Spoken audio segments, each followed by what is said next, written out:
Você já se perguntou quais são os livros mais belos da Bíblia? Você pode pensar em Cantares, Salmos, Provérbios, mas já parou para pensar em Filemon?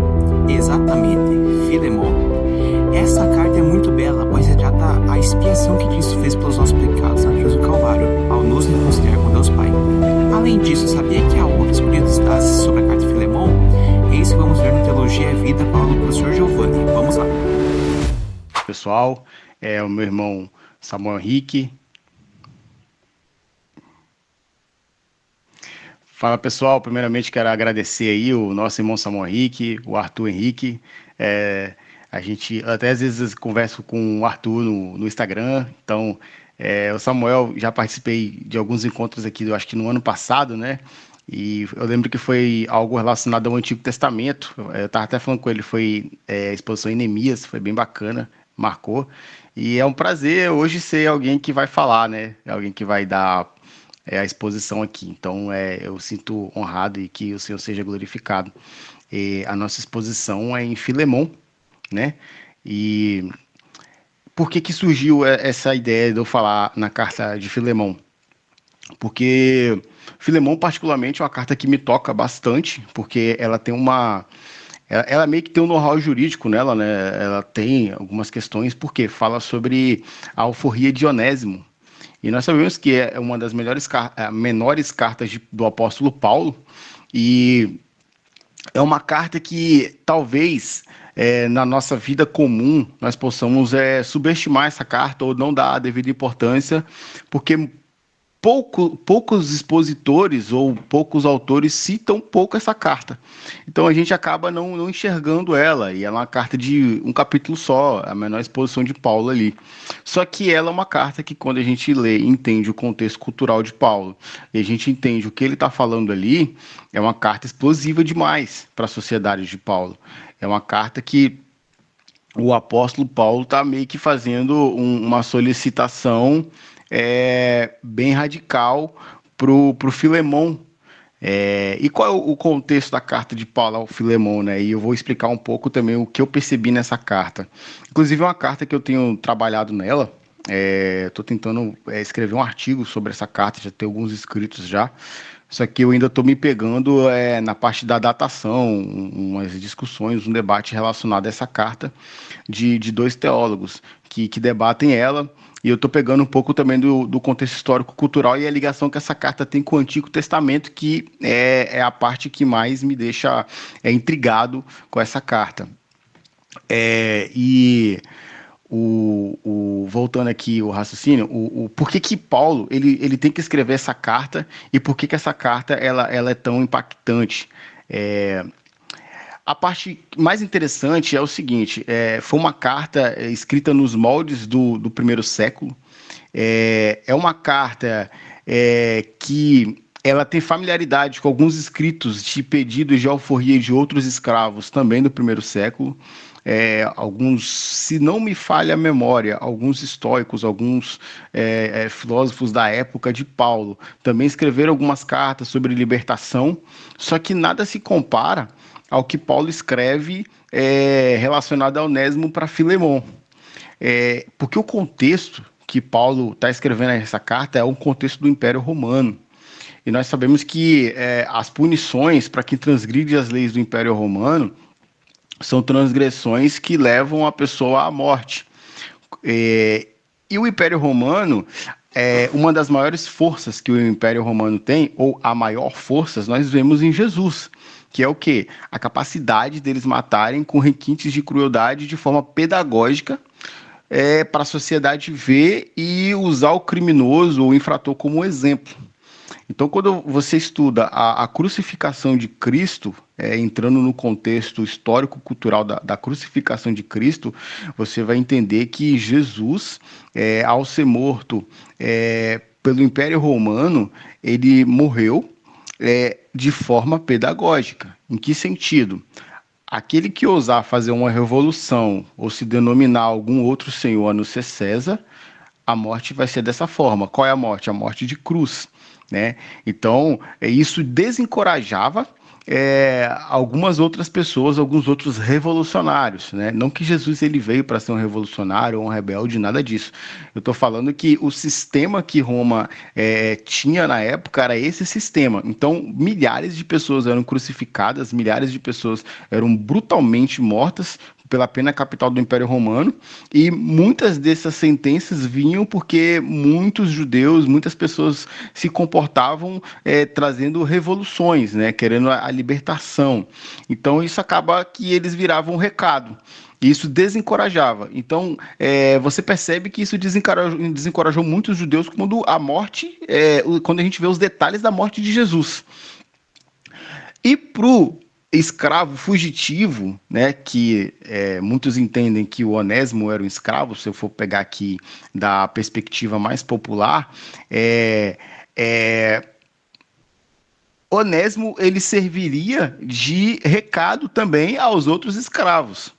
Né? Então, qual é o contexto da carta? O contexto da carta é que Paulo está na prisão, então nós temos ali uma carta da prisão, e antes de eu entrar um pouquinho nos detalhes, essa carta é uma carta da prisão.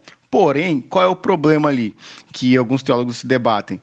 Além de ser uma carta da prisão, eles não sabem se essa carta foi escrita durante a primeira prisão de Paulo, né, ou a segunda prisão de Paulo. Então a gente tem um problema de datação. Né? Nós temos a primeira carta de Paulo, ou a primeira prisão de Paulo e a segunda, ou mais tardia. Então, dependendo de qual prisão Onésimo foi até Paulo e ele escreveu essa carta, nós temos uma prisão que é em Roma e nós temos uma prisão em Efésios. Então, nós não sabemos, ou os teólogos se debruçam muito nessa questão. Por exemplo, tem um debate, deixa eu pegar aqui, em um comentário do F.F. Bruce, que ele vai falar sobre o problema de origem da carta, né? Que é um teólogo chamado Charles Dodge, né? O Dodge, e o outro é o Duncan, né? É Duncan, se fala Duncan. E um defende que a teoria é que a carta veio de Roma, né, que Onésimo veio lá de Roma e foi até Roma, né, encontrou Paulo, que estava preso em Roma, e outro fala que a carta é efesiana, que ele veio de Éfeso, porque era mais perto. Então, quando você acredita que a carta, se não me falha a memória, ela é de Roma, então você entende que Onésimo ele andou muito para encontrar Paulo, ele andou muito. Né? Ele andou muito e a viagem dele foi de dias, então foi uma fuga prolongada.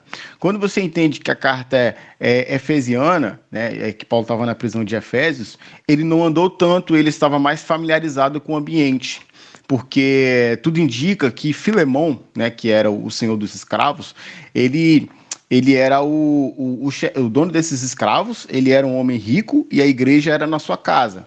Então, como Paulo começa a sua carta de forma contextualizada, ele começa se apresentando como prisioneiro, e além dele se apresentar como prisioneiro, ele apresenta a família de Filemão na carta. Então, onde é que está a sacada ali teológica de Paulo? Que quando Paulo apresenta a carta a Filemão, direcionada para ele, né, para a igreja da casa dele, é uma carta pública, é uma carta que todos vão ler em público.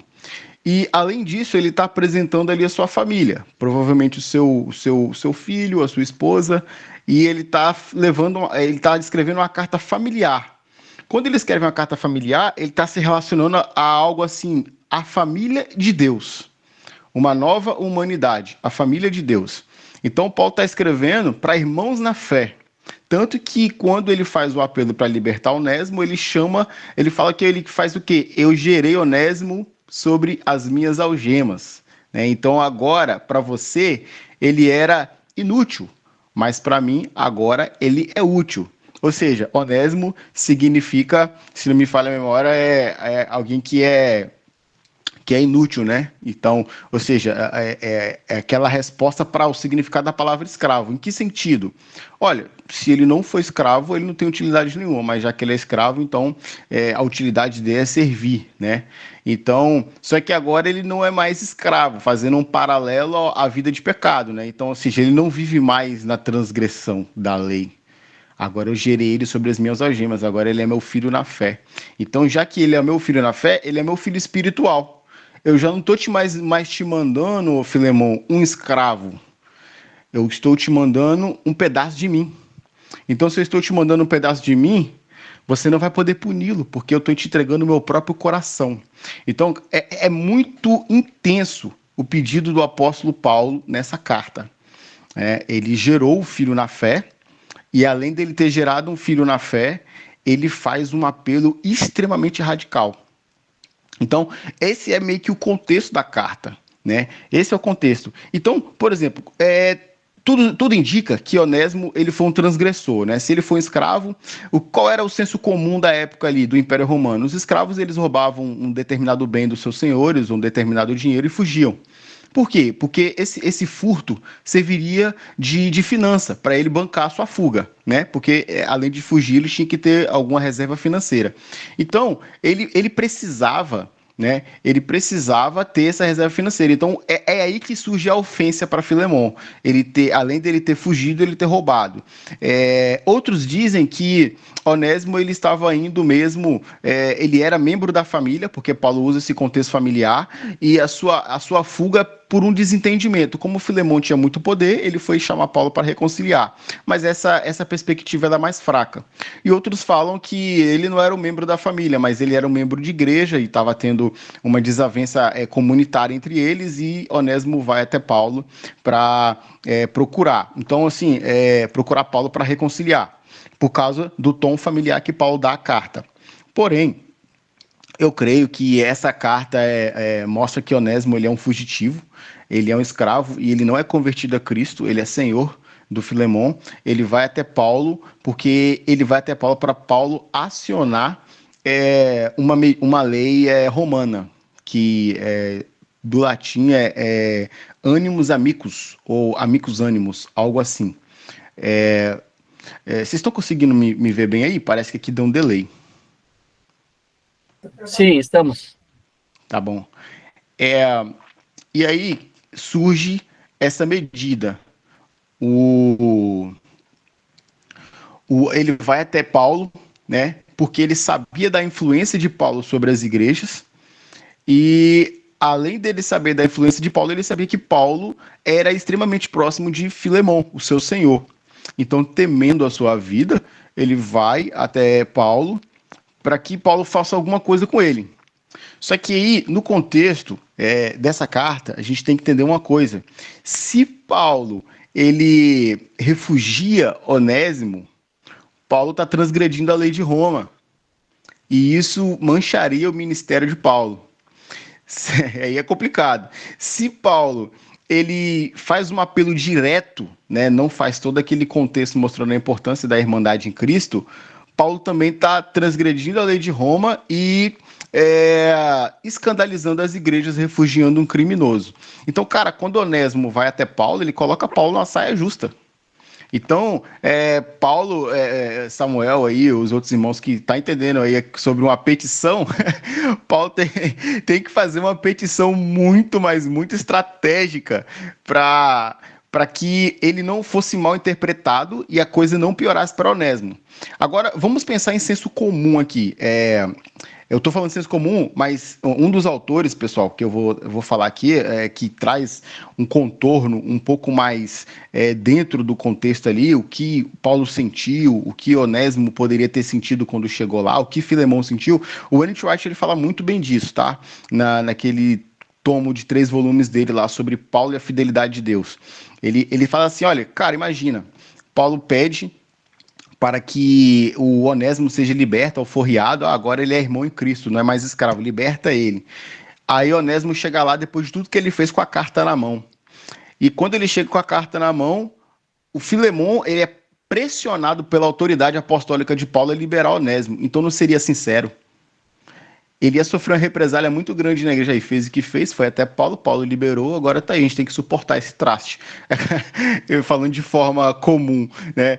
Seria assim. Então isso não geraria uma irmandade fraternal em Cristo, não faria sentido, né? Então isso não aconteceria. Então Paulo ele tem que mostrar algo que nós chamamos de metanarrativa.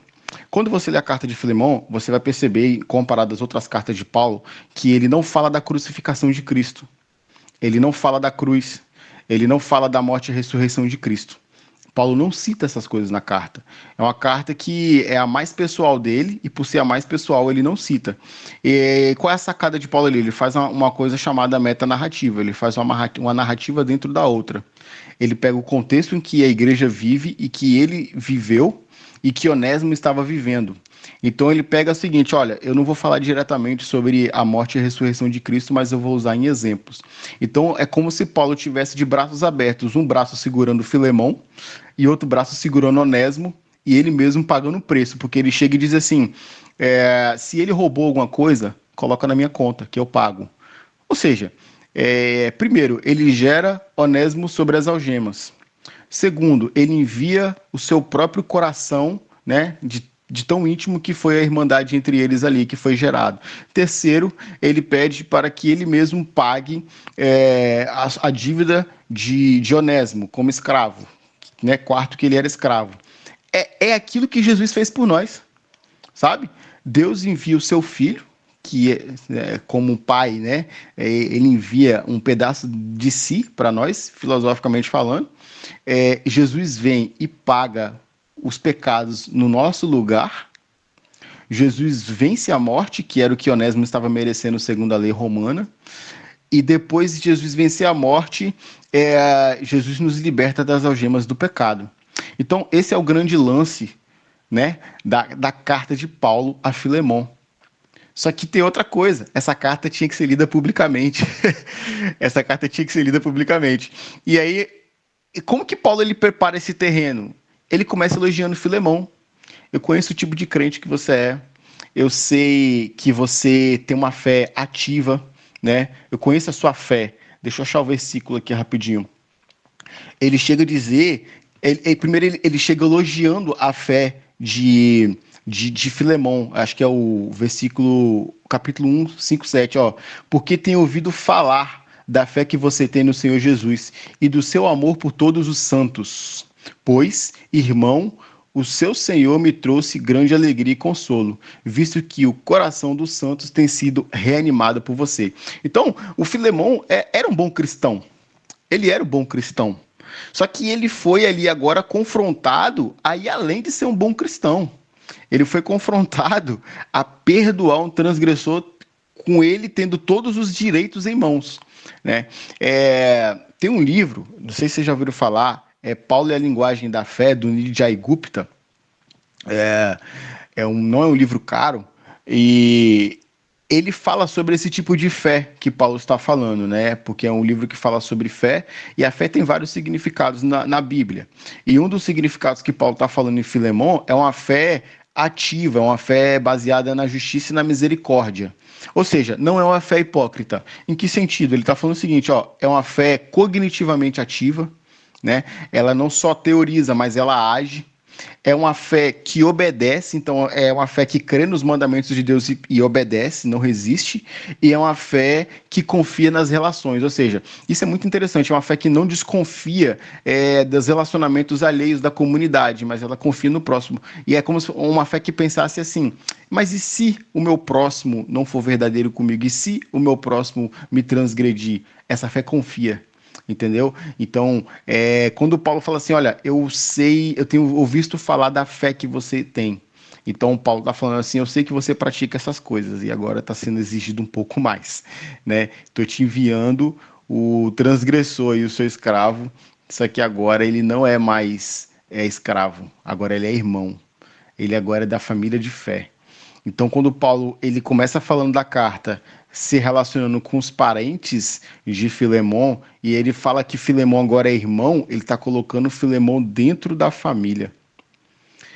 E isso é muito interessante, né, de todos os exemplos que eu dei aqui, que a medida que Onésimo foi até Paulo foi uma medida secularizada da época, que ele foi lá usando, porque o escravo ele tinha esse direito, ele tinha um direito assim, olha, meu senhor, eu não aguento mais ser escravo, eu preciso de libertação, e além de eu precisar de libertação, o que eu tenho que fazer? Eu vou procurar um amigo influente do meu senhor, ele vai fazer a intervenção, e para ver se o meu senhor me perdoa ou me liberta, né? Então as condições não estavam boas. E provavelmente foi isso que ele fez. Então, o que Paulo teria que dar? Uma recomendação de libertação. Usar a própria lei romana. Só que essa é a grande sacada da teologia paulina. Paulo, ele raramente, não que ele não faz isso, em Atos ele faz isso, ele usa às vezes dispositivos romanos para se favorecer, porque não é errado fazer isso desde que seja justo, mas ele sempre busca talvez fazer uma dupla cidadania, como dizem Filipenses, né? Então ele apela para a dupla cidadania nesse momento. E a grande sacada é o seguinte: no Antigo Testamento, em Êxodo, tem lá as normas dos escravos, né? No 7º ano, esses escravos tinham que ser libertos. Se esses escravos não quisessem ser libertos, ele poderia ficar com seu senhor, continuar trabalhando.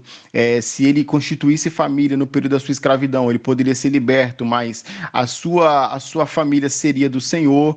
Então ele tinha uma escolha de ser liberto, se manter com a família, e às vezes esse escravo ele renunciava à liberdade para se manter com a família, porque a qualidade de escravatura do que Deus propôs na lei de Moisés era muito mais branda do que os nossos tempos modernos e do Império Romano.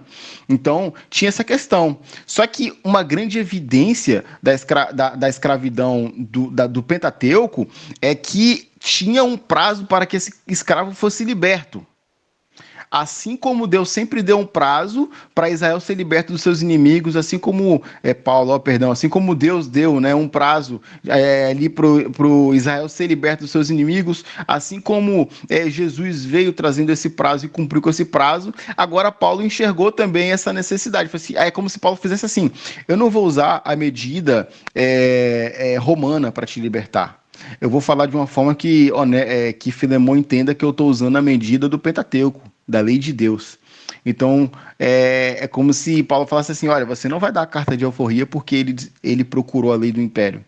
Você vai dar a carta de alforria porque a missão de Deus é a missão de libertação do seu povo.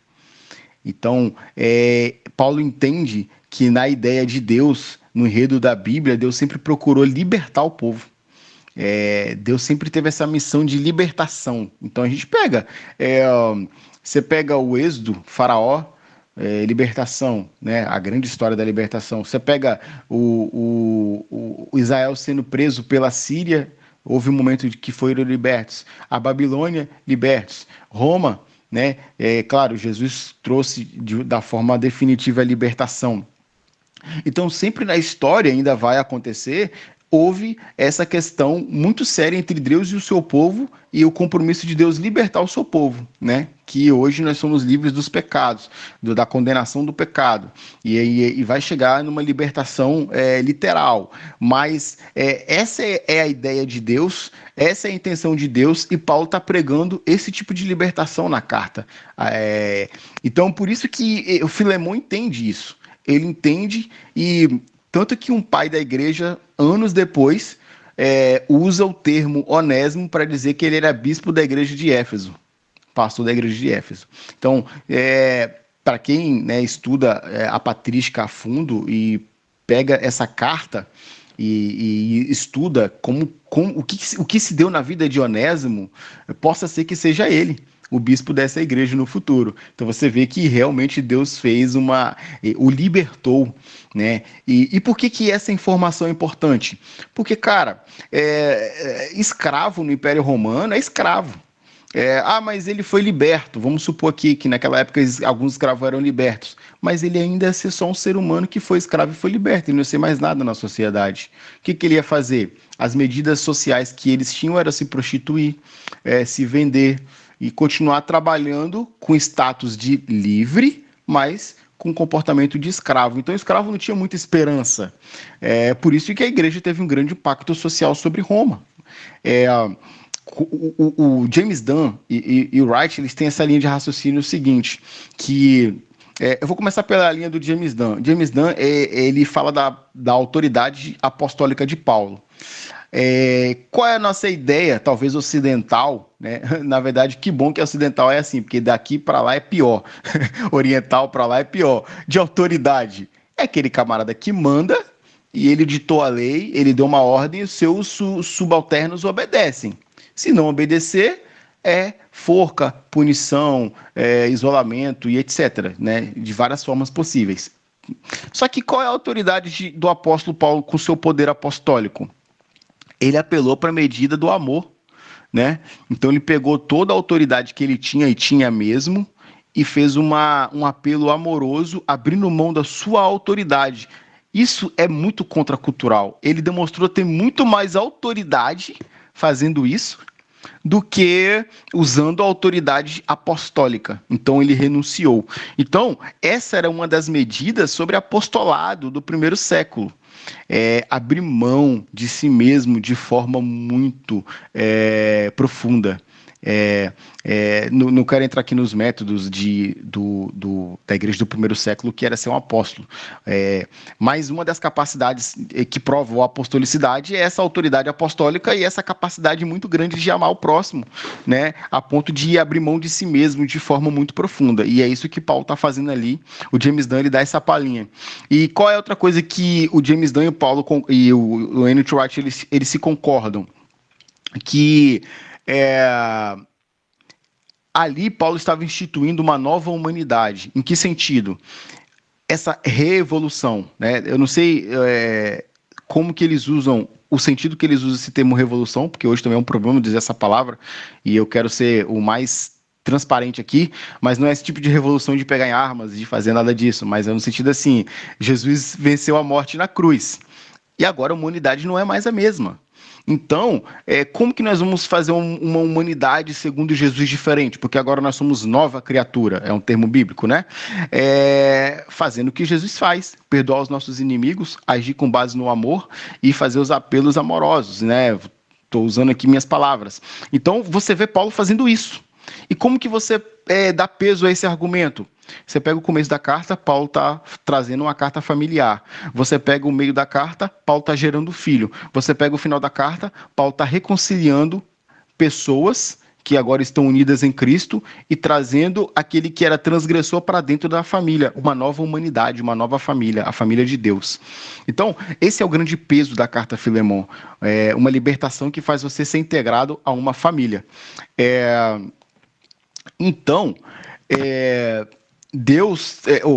Então Paulo, na verdade, ele traz a história da redenção dentro dessa carta.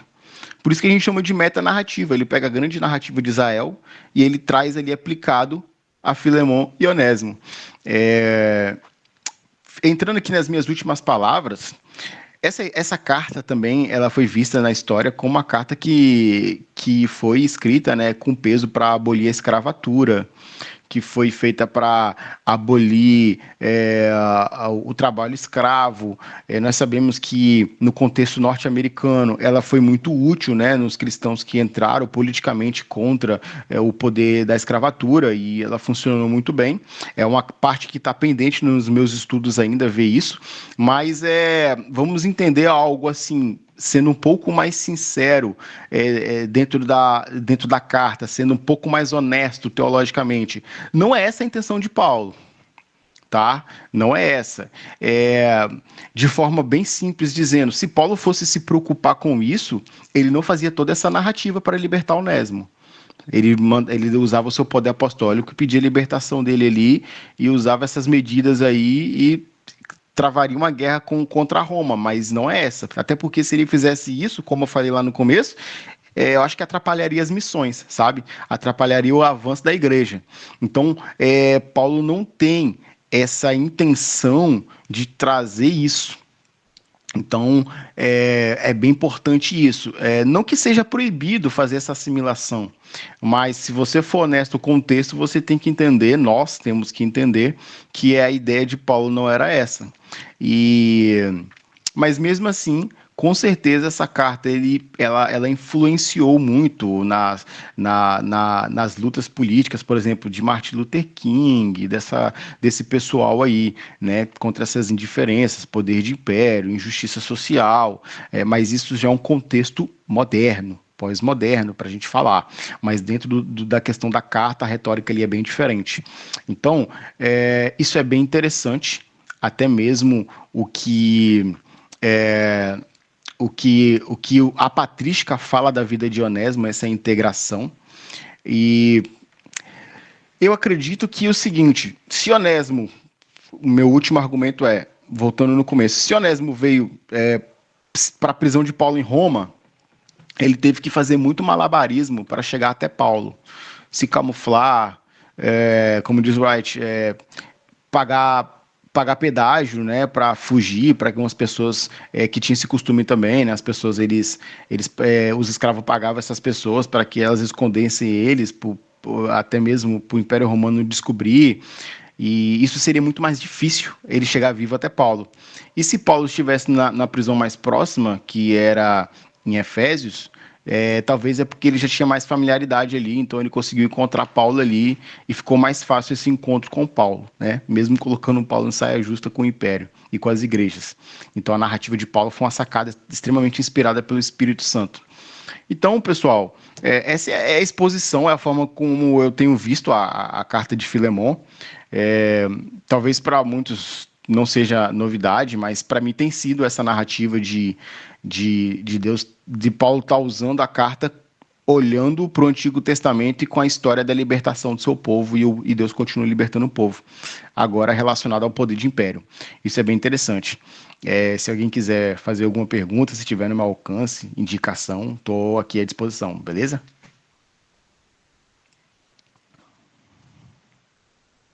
Beleza, professor?